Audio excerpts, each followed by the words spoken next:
भजन और प्रवचन के अद्भुत संगम में डूबने के लिए सब्सक्राइब करें आस्था टीवी के YouTube चैनल को और ताजा अपडेट के लिए बेल आइकॉन पर क्लिक करना न भूलें। विद्या कौन सी है?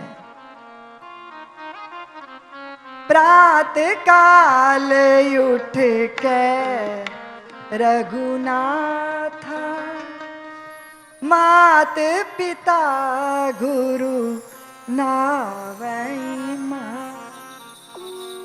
और अभी हमारी संतानें विद्या अर्जित नहीं कर रही, वो तो शिक्षित हो रही हैं। और जितनी ज्यादा शिक्षित होती हैं उतनी ही ज्यादा अश्रद्धावान।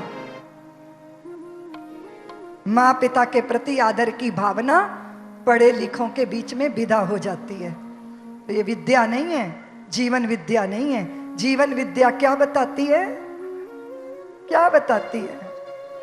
सुन जननी सोई सुत बड़ भागी, जो पितु मात बचन अनुरागी।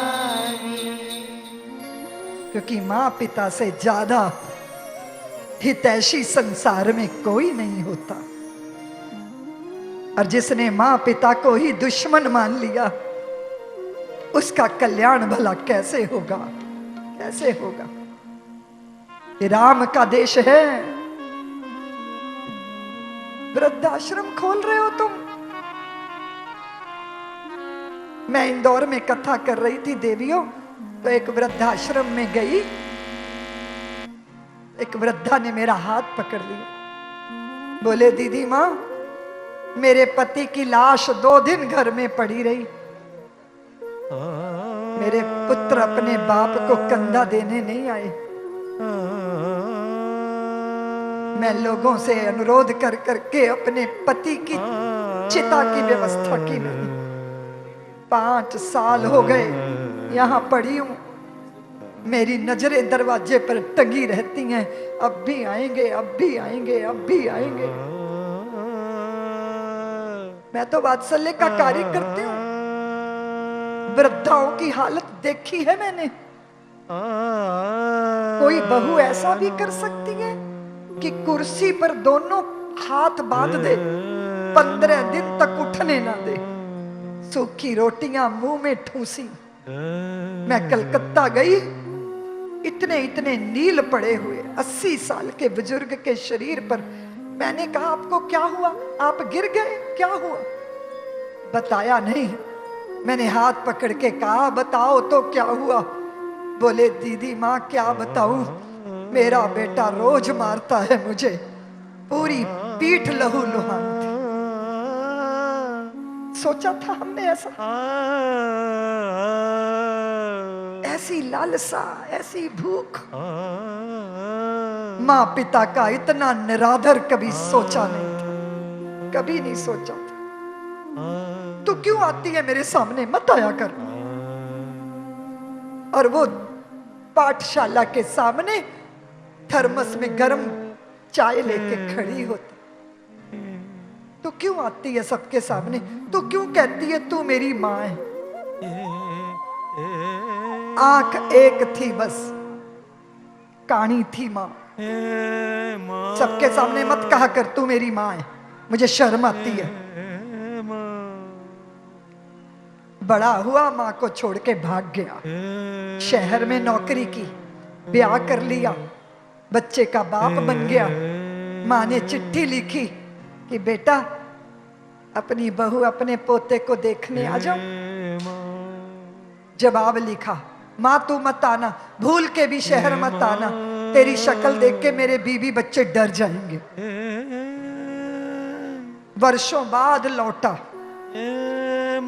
अपने गांव। माँ की कोठड़ी पे ताला लगा था।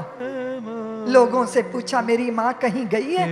लोगों ने कहा तेरी माँ तो तेरा इंतजार करते करते मर गई है।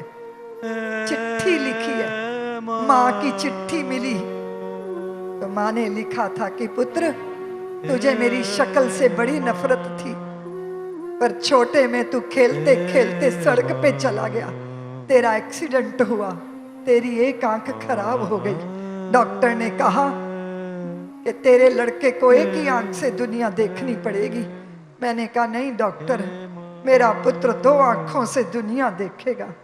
मैंने अपनी आंख तुझे दी पुत्र, और जिंदगी भर के लिए बदसूरती को मैंने ओढ़ लिया।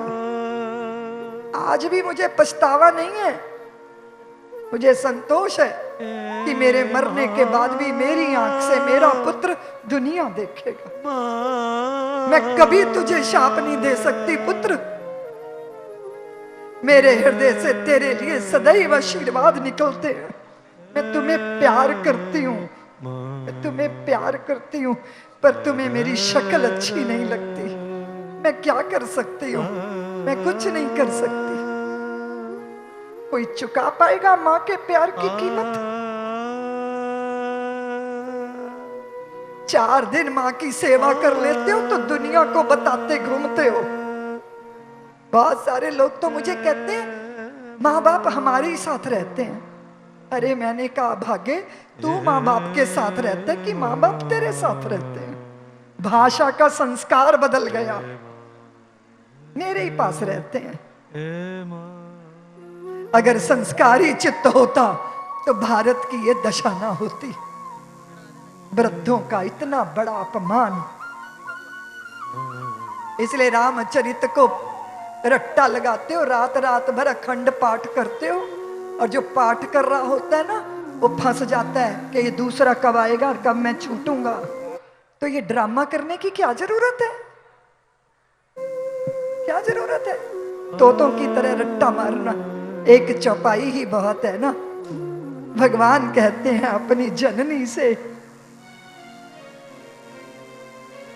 सुन जननी सोई सुत बड़ भागी, जो पितु मात वचन अनुराग। अगर अगर अगर अगर तुम रोज अपने माँ पिता के चरण छूते हो ना, तो तुम्हें 4 धाम की यात्रा करने की कोई जरूरत नहीं, क्योंकि तुम्हारे माता पिता के चरणों में ही 4 धाम हैं, सप्तपुरियां।